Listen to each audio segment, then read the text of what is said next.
Hello everyone and welcome to a new week of Road to TCG Worlds 2016. Not VGC, TCG. It's because I've been playing a lot of VGC lately. So this week's poll was won by Aromatisse Giratina. Now it wasn't really close. Over half the votes were towards this deck. So I guess people were really curious about how it works and all of that. And I'm glad I'm featuring it because it's definitely a very different style than the Valplum deck of last week. It's gonna be a lot more fast-paced fast-paced in terms of me being able to play trainer cards and everything, because this is for the standard format, which is definitely a lot slower than expanded. So fast-paced, more or less. Okay, so let's review very quickly the main Pokemon in this deck. We have Aromatisse with its Fairy Transfer, where you can move Fairy Energy anywhere you want to any Pokemon, doesn't matter what type they are. And with Double Dragon Energy, you are able to power up Giratina, power up Hydreigon. This is Giratina, the other main Pokemon, with its Chaos Wheel, preventing special energy cards, and Renegade Pulse as the ability, shielding itself from Mega Evolutions. You have Hydreigon to get through any effects on the opposing Pokemon, such as Regice's Resistance Blizzard. It also helps you retreat with its Dragon Road ability. And those are the only two Pokemon we can abuse Double Dragon Energy with. But having the option of transferring Fairy Energies to Lugia and getting them out with Xerneas makes it so we have a good variety of attackers at our disposal. Now, we also have Shaymin EX as support in order to draw those extra cards you usually need, and of course Spritzy, because it is needed in order to evolve into Aromatisse. Now, in terms of trainers, it's a very standard lineup, something that I've grown accustomed to using by now.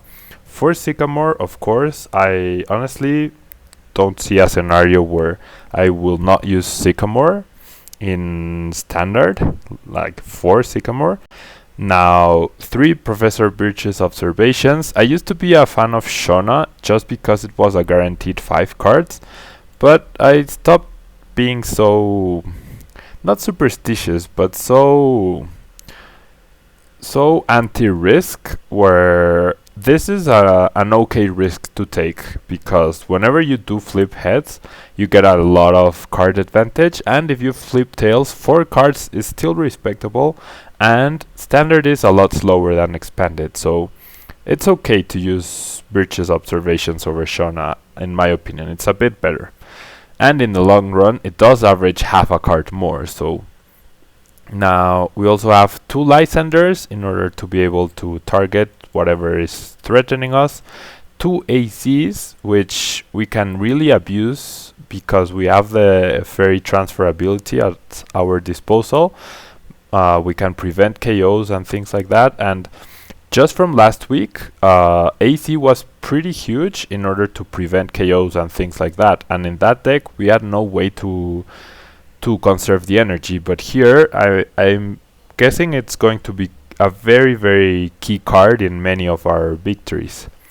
And finally, Ace Trainer. I found that, including me, players are getting too comfortable with just sitting with cards in their hands, because there's no hand shuffling cards that your opponent can use besides Ace Trainers, which is conditioned to you being down on prices, or Red Card, which, unless you're playing a fighting type deck with Corinas, it's really hard to justify playing more than 1 copy of it, and by playing only 1 copy of it, you will rarely get it when you actually need it. So with Ace Trainer, you can discard it and eventually reuse it late game with a Versus Seeker or something, so it's a good come from behind card. And since this deck takes a little while to set up and get energy into play and things like that, I think it's a smart choice to use here. Now for Ultra Ball, in order to get all our Pokemon out. 3 trainers mail to be able to access all of the item cards and supporters we need. It just helps you dig a little bit deeper in your deck. And 2 level ball in order to be able to get those Spritzy faster into play. These are the only 2 cards I'm not entirely sure that they're justified because they're specifically for Spritzy, but gonna give them a try. And finally, 3 Muscle Band in order to make Giratina's attacks 2-hit KOs on Mega Pokemon and possibly deal extra damage with Lugia while conserving energy. It's also sometimes useful to Sky Return with Shaman for 50 damage.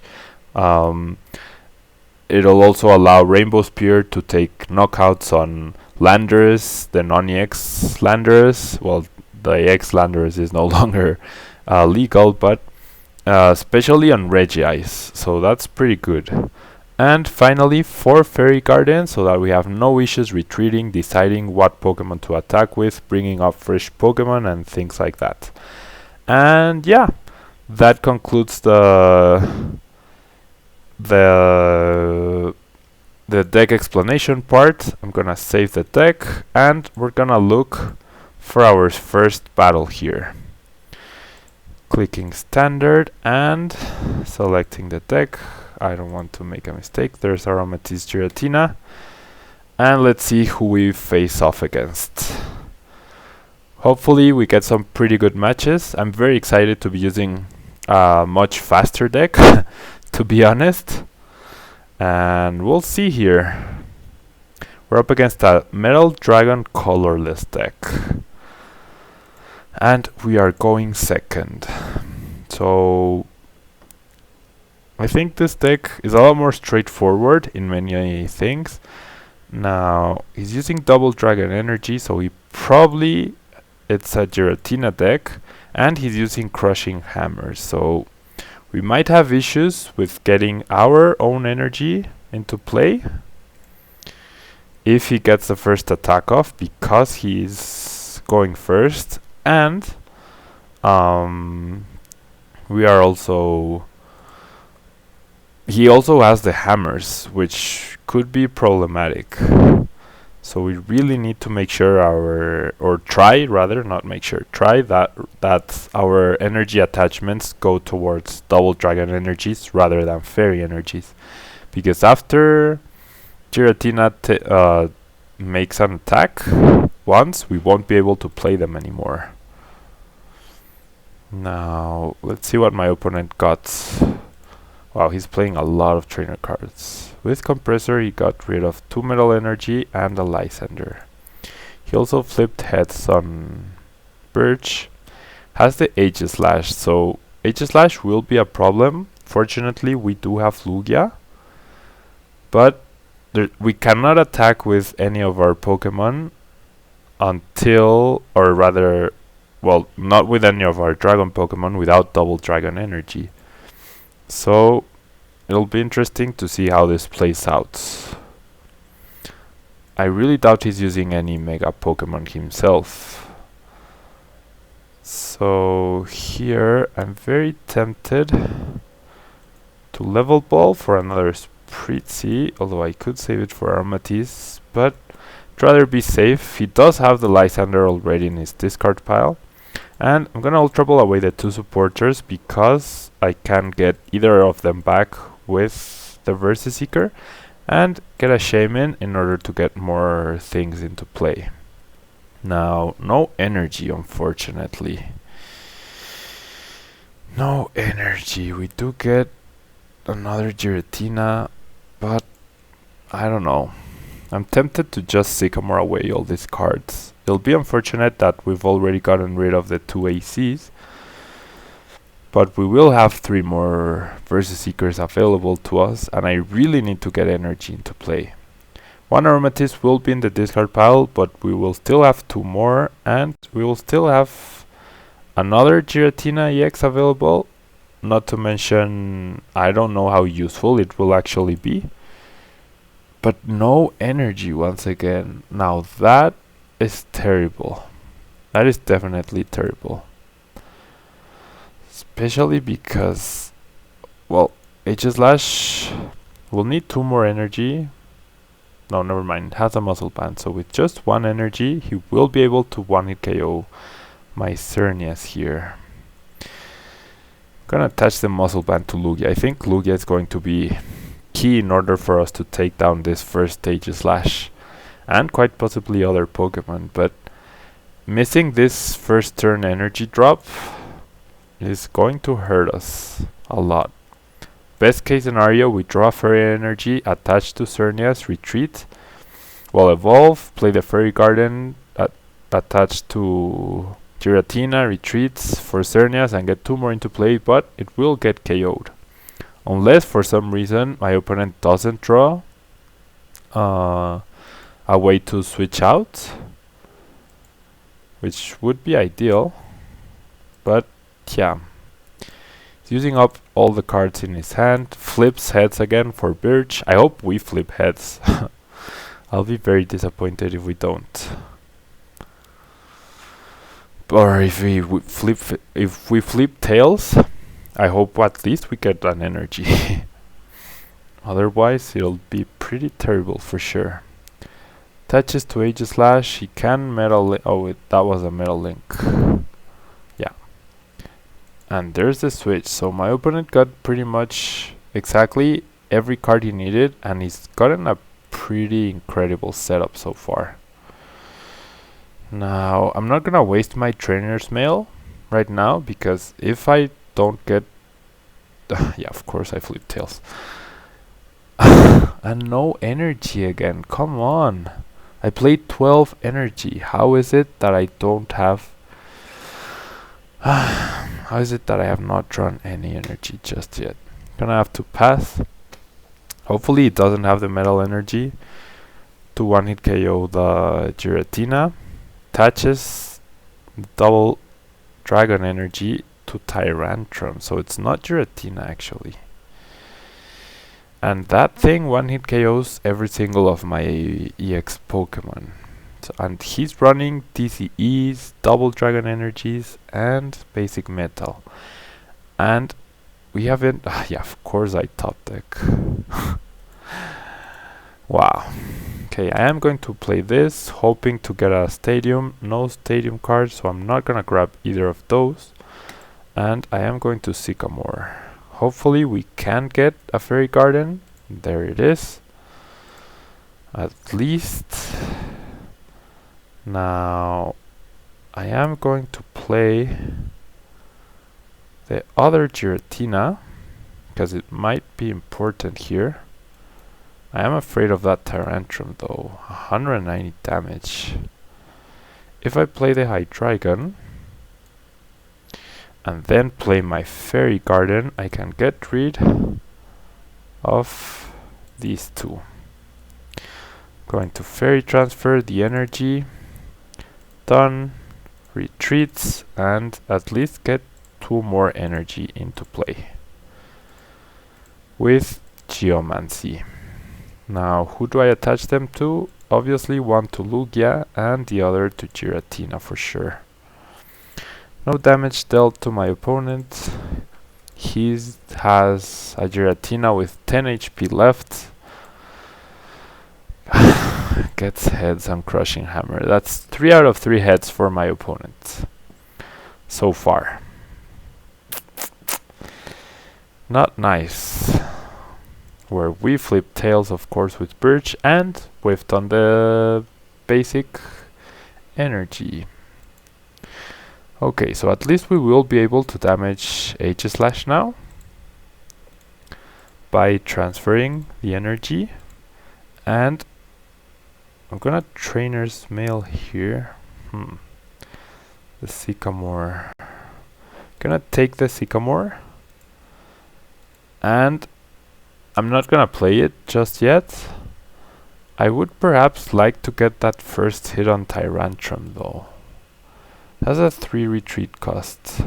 My opponent has already played a switch. He has no Metal Energy there. Tyrantrum has a 3 retreat cost. That's 2 DCEs, 1 double dragon, and 3 metal. do I want to get the first attack on Tyrantrum? If it just attaches another double dragon energy, well, he can do that anyways.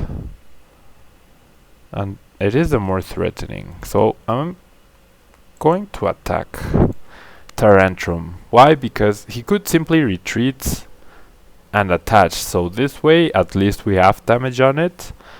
And we can... Okay, finally. And we can...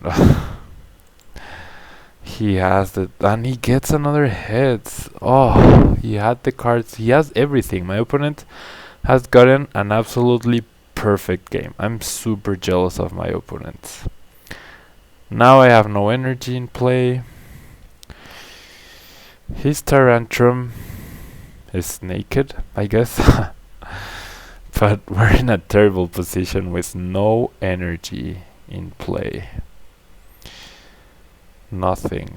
Our only hope is that I'm losing all hope, to be honest. I'm gonna Versus Seeker for Birch because I want to conserve these two cards in my deck still, and my deck is already pretty low.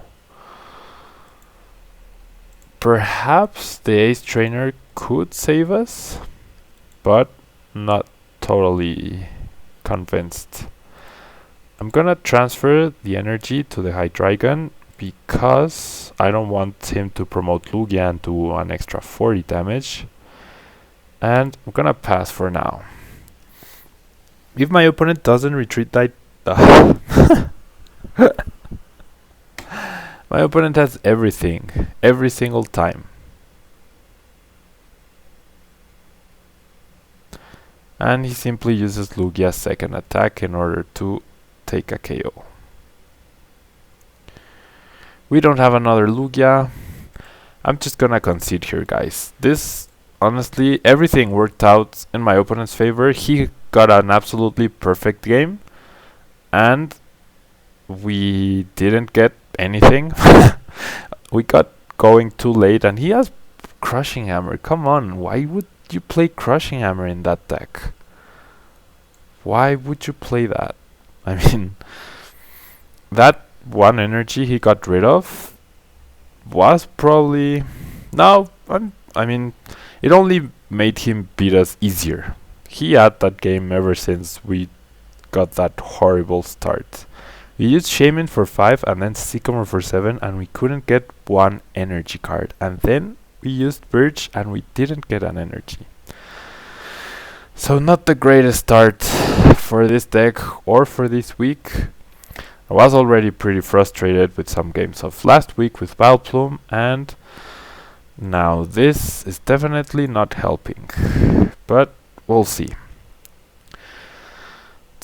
It's things that I really can't control. If I had gotten a better, I don't know, a better start, a better something, maybe we could have made it a bit closer, but now we're up against a Mirror Fairy deck.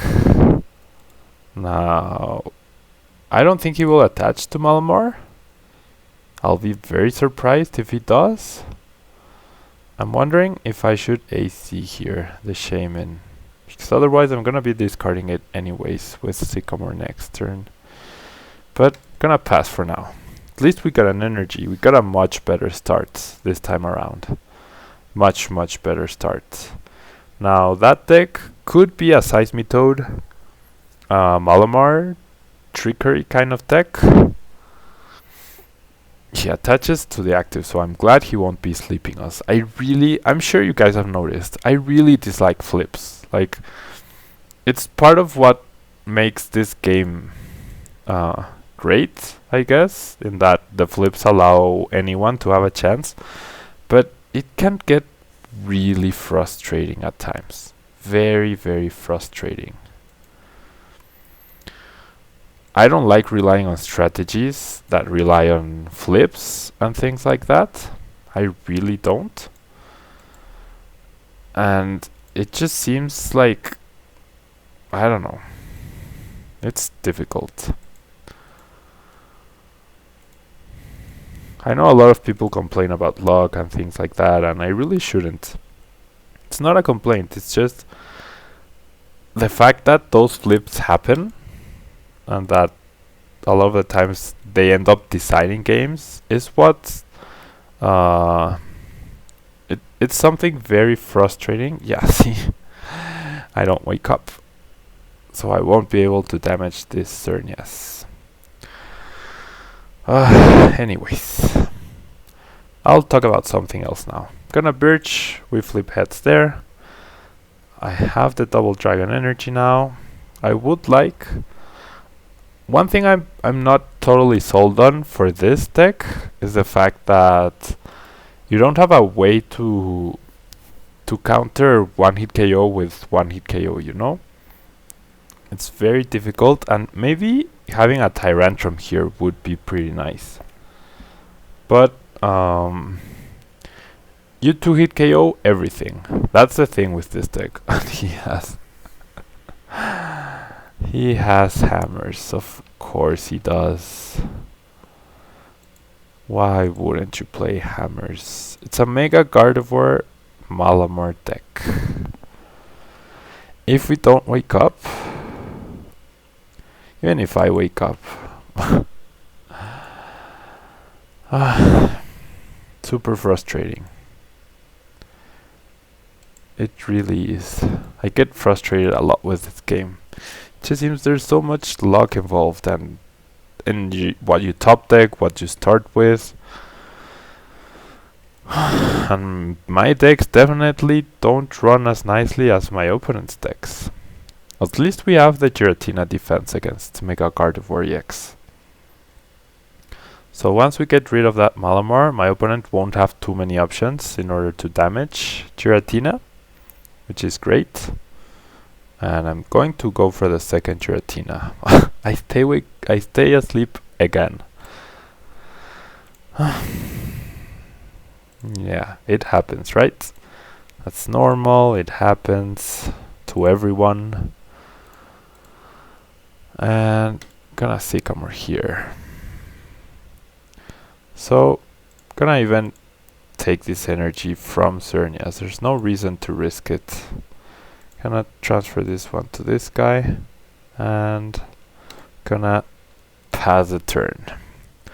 I wake up. My opponent, look at how many energy my opponent has in play compared to us, because we've stayed asleep twice. If we hadn't stayed asleep twice, we would have all of our fairy energy into play, so we could get crucial KOs with Lugia or things like that.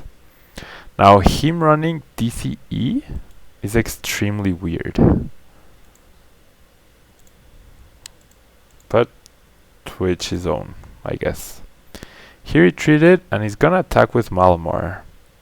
That's a very big mistake in my opinion, because I will be able to get rid of a lot of his energy, or he won't take a KO. Yeah, he doesn't take a KO, and I'm going to remove 4 energy. No, I'm not, because I don't have a space for Lugia. So that's 1, 2, 3, 4, 5, 6, 7. 1, 2, 3, 4, 5. So we're still in a good position here.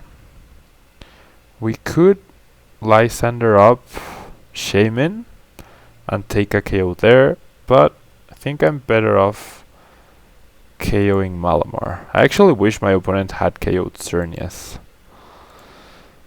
because I would have been able to play Lugia and transfer a lot of energy and get rid of 4 of his energy into play, from play. But gonna have to play the slow and steady game here. Malamar is 40 away from getting KO'd. There's Gardevoir, I reckon. My opponent doesn't know. Oh no, I'm weak to Fairy, never mind. He's going to take a KO, so I should have attacked Gardevoir. Wow. That's a lot of energy on Gardevoir though. 1, 2, 3, 4, 5. So I'll only need 3, 4, 5, 6, 7, 8. I'll need 1 energy, 1 fairy energy. from the Sycamore in order to take a KO with Lugia. So we're not completely lost. But I honestly did forget Giratina is weak to Fairy. I can't deny that. Top deck Averse Seeker, which we won't be able to use, and we don't get the Fairy energy. 1, 2, 3, 4, 5, 6, 7, 8. Okay, never mind. I will be able to take a KO, even though I didn't draw the energy because I forgot the energy on Cernias was there. I'm pretty clearly tilted from the last match. Very tilted here. There's the victory. So I've been complaining a lot. I'm sorry guys. That previous match really put me on tilt because of how things went down. So I've been very pessimistic. But I'm gonna try to be a lot more focused for tomorrow. I guess today just isn't a good day for me. But thank you very much for watching. These two games didn't really showcase the deck strengths. It showcased how good a card Lugia is right now, especially with its second attack being a lot better than Mewtwo EX's second attack. And yeah, that DCE from my opponent was pretty weird. I don't even know why he plays DCEs. Is he playing Seismitoad and Malamar and Mega Gardevoir EX and Aromatisse? That just seems too much, you know? It is either focus on Malamar, Seismitoad, Aromatisse, or focus on Mega Gardevoir Aromatisse. Don't try to do everything in a single deck. But that'll be all for today, guys. Thank you very much for watching. Sorry for those games. I'll try to not be put on tilt, but it's something that happens to everybody. I'm sure you've all experienced something like this. And doesn't matter if you're a good player, a mediocre player, a bad player, whatever kind of player you are, competitive, casual, etc. Tilt is a thing. And the better you control it, which I clearly still have a lot to work on, the better you will become at handling difficult situations. I wasn't playing very concentrated this last game because of what happened the previous game, and that's something that in a tournament will affect your results. If you get a bad hand, a bad matchup, things like that, and you let that result influence your next results, that will make it so you won't have a successful tournament. And yeah, that's today's lesson, I guess. I'll see you guys tomorrow for another match for another couple of matches with this Aromatisse Giratina deck. Bye bye.